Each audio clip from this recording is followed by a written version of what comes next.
Guys, aku mau bahas tentang Batugin ya. Kan di postingan aku bilang aku kasihnya 5 kali dalam sehari. 1 sendok makan sekali kasih makan ya. Kenapa? Karena Batugin itu kan alami. Jadi resiko dia overdosis juga hampir boleh dibilang tidak ada bahayanya. Nah, kenapa dikasih sebanyak itu? Waktu itu kan Jajal udah pipisnya udah pink, udah campur darah. Nah, kalau cuman 3 kali sehari itu nggak mempan guys, gitu loh. Batugin itu harus banyak gitu dosisnya dan harus sering, kayak gitu loh. Ya, makanya aku kasih 5 kali dalam sehari itu karena itu berhasil gitu loh. Nah, kalau kalian udah berhasil 3 kali sehari ya silahkan, terus jangan bilang, "Kak, itu nggak kebanyakan ngasih 5 kali." Enggak, aku udah sering pakai kayak gitu.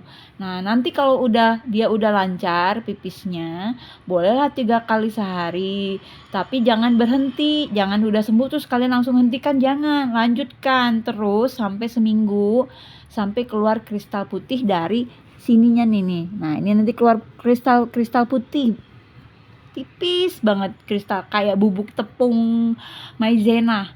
Nah, kurang lebih kayak gitu, pasir-pasir kecil itulah kristal yang menyumbat saluran kemih pada kucing dan itu harus keluar. Kalau itu belum keluar gak akan sembuh guys ya, karena penyumbatnya masih belum dikeluarin. Jadi cuma sekedar pipis gak berdarah aja itu belum sembuh, harus kristalnya sampai keluar. Nah, kristal keluar itu biasanya seminggu setelah aku kasih rutin Batugin terus menerus. Dosisnya biasanya aku kasih, kalau dia masih berdarah itu aku kasih 5 kali dalam sehari, tapi kalau dia udah berhenti pendarahannya aku kasih tetap 3 kali sehari sampai keluar si kristal itu kurang lebih seminggu. Nah, kalau nggak ngerti lagi gimana coba, ini penjelasan udah jelas banget. 1 sendok makan itu nggak nyampe, mungkin kurang lebih ya, mungkin sekitar 1 mili lah, 1 mili. Jadi 1 hari itu 5 mili lah kalian kasih, 1 kali 1 mili gitu loh. Nggak banyak kok, 5 sendok itu kecil isinya, paling berapa sih gitu loh, dikit banget lah gitu loh. 1 sendok makan kalau aku kasih guak, langsung guak gitu, kasih ke Jejel gitu, sembuh ya. Tapi berulang lagi ketika aku masih kasih dia dry food. Jadi setelah itu aku pelajarin kenapa anak ini udah sembuh pakai Batugin, kenapa masih pipis berdarah lagi gitu, terutama merek Ori. Kalau Bolt nggak usah lah ya.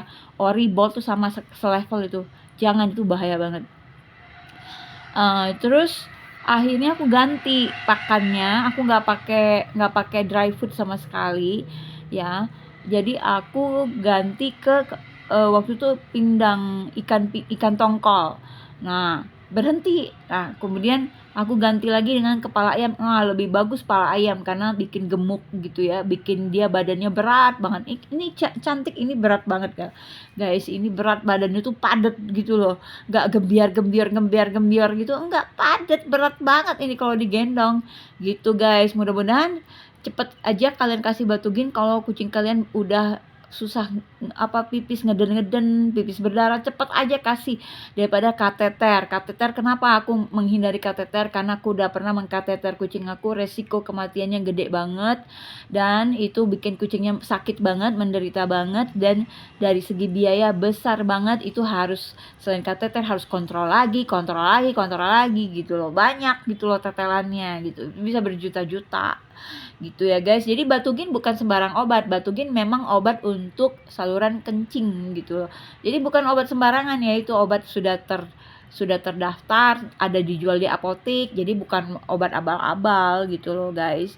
Jangan nuduh sembarangan, ntar dituntut sama Batugin kalau kalian ngomong Batugin bukan obat, dibilangnya obat sembarangan. Enggak, itu obat manusia. Dan Batugin bagus juga untuk dipakai kalau untuk maintenance, jadi untuk perawatan. Jadi kalau misalnya sebulan sekali kalian kasih Batugin boleh lah. Tapi ingat, stop dry food. Selama kalian kasih dry food, maka flu TD atau saluran kencing ini bermasalah terus, akan berulang. Begitu ya, cantik ya.